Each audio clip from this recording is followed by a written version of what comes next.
COKER Springs, the lost waters of Rogers County, nestled in the rolling hills of northeastern Oklahoma, just southeast of the city of Claremore, once flowed a spring of such local fame that it gave its name to an entire area, COKER Springs. Though absent from modern maps and public memory, COKER Springs played a prominent role in the natural, cultural, and medical life of early Rogers County. This once cherished source of pure mineral water became a symbolic wellspring for the rural communities around Claremore and the railroad town of Tiowa.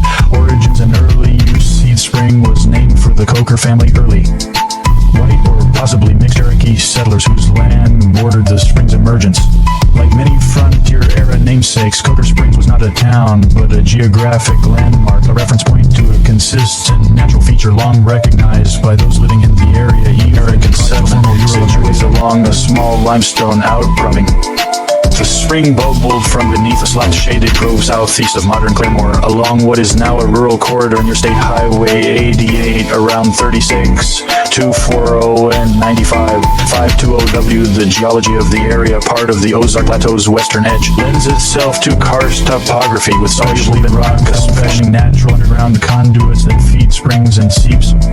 Water emerging from this terrain is often cold, slightly mineralized, and historically prized for its purity. Native tribes in the region Osage, Caddo, and later Cherokee likely knew of the spring's existence long before Euro-American settlement. Springs were considered sacred in many indigenous traditions, sources not only of water but of renewal, spiritual cleansing, and seasonal gatherings. Two specific known records in tribal pattern of spring reverence fits the area's early history. Cherokee allotment, terra, and settlement. The land that would become Rogers County was part of Indian Territory, specifically within the Cherokee Nation, following the forced removal of the Cherokee from the southeast in the 1830s Trail of Tears.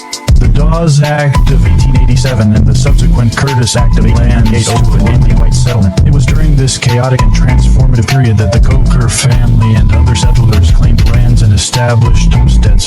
The spring itself may have been located on or near a Cherokee allotment, possibly shared or informally accessible to nearby families. As Claremore grew into a regional hub due to the arrival of the St. Louis-San Francisco Railway Frisco in 1882. The rural areas to the southeast, including the region of Iowa, remained largely agricultural, with homesteads, pastured land, and gathered spring at COKER Springs made it an ideal stopover for travelers and teamsters, as well as a source of water for homesteads without wells. Lithia water and health craze of the early 20th century, be the 1910s and 1920 seconds. The spring was being touted for its health benefits, described as producing Lithia water, a term used to market water naturally infused with lithium salts, which were believed to promote calmness, improve digestion, and reduce gout and rheumatism. Whether the spring contained significant lithium is unclear, but it certainly produced cold, clear water free of the bacterial contamination plaguing other sources at the time. In an era before widespread chlorination germ theory had reached the countryside, people were wary of typhoid, cholera, and dysentery from tainted wells or surface water. COKER Springs gained a reputation as a source of germ-free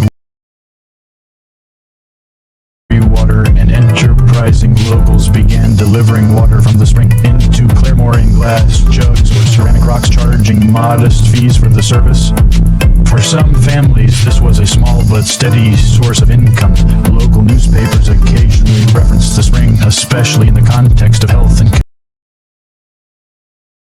announcements. It's believed that regional doctors sometimes recommended its use to patients. A community gathering place, aside from its utilitarian value, the COKER Springs site became a community focal point. With shade trees, soft grassy banks, and a babbling flow of water, the area surrounding the spring, roughly 40 acres, became a favorite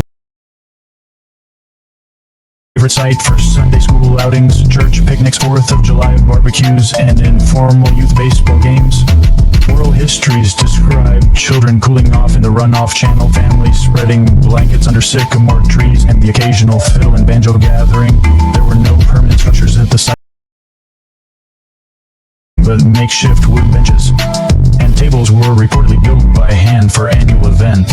A small grove near the spring was rumored to have hosted clandestine baptisms or spiritual gatherings, especially among black or native communities during segregation-era Oklahoma. The railroads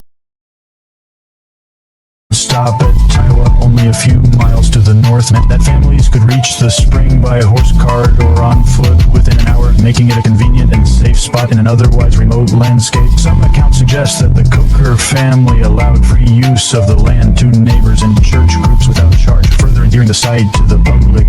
Decline in use and disappearance as Claremore modernized in the 1930s. 1,940 seconds installing municipal plumbing and widespread electric pumping reliance on springs waned.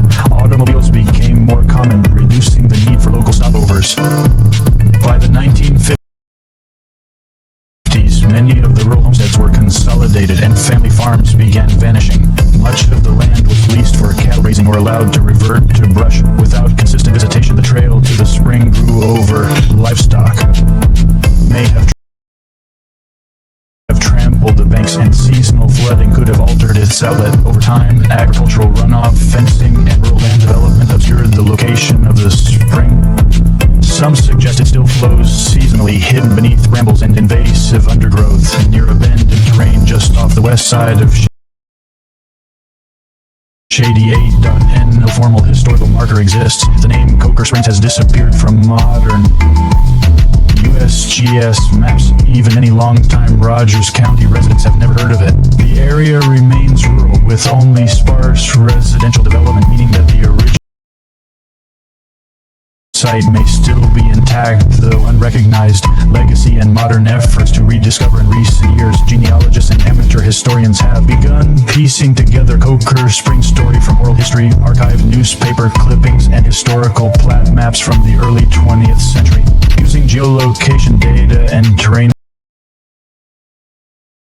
analysis, some believe the spring lies near a small drainage depression just west of Highway 88, about halfway between Claremore and Taiwa. Interest in natural springs is reviving, especially amid concerns about groundwater quality, rural heritage, and ecological resilience. As Oklahoma